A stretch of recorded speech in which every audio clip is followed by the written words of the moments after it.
Masio atau Pak Lurah sekalipun. Pak Lurah nek kene kon mulang ngadeg ngene, ayo diwaca cah, ayo diwaca mbek ngene. Kita arek-arek maca tenanan ngoten. Kliru ya ora ro.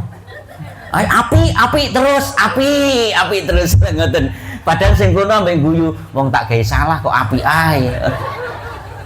Pancen duduk faknya ngoten saged dipahami nggih. Ngoten. Nuwun sewu contoh sing sepele, kumpul karo masyarakat, ora usah event yang besar.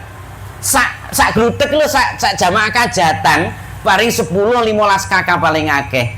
Nuwun sewu nek ngarep lho, mek ngomong ngeten.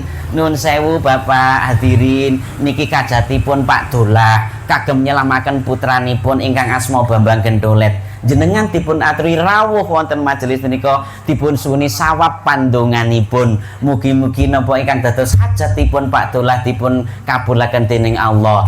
Sing kono uduk santri mleni akhire nggih jape lak ngoten to. Lah kene sing ora tahu kait muni ngono niki Pak Dolah, bapak-bapak. Pak Dolah niki sing mburi jawab, "Lah Pak Dolah lapo?"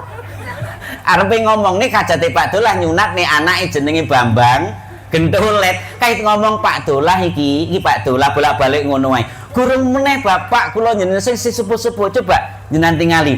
Ngamuruli malih dinten 7 pekenan gangsal sasi 12 windu 8 pawukan 3 dasa. Jangkep pimpuk ning dinten Ahad napa niki? Ahad kliwon. Nggih menika nyekseni hajatipun ingkang gadah TPQ Darul Falah kagem nyelamaken Pak Lurah ngono.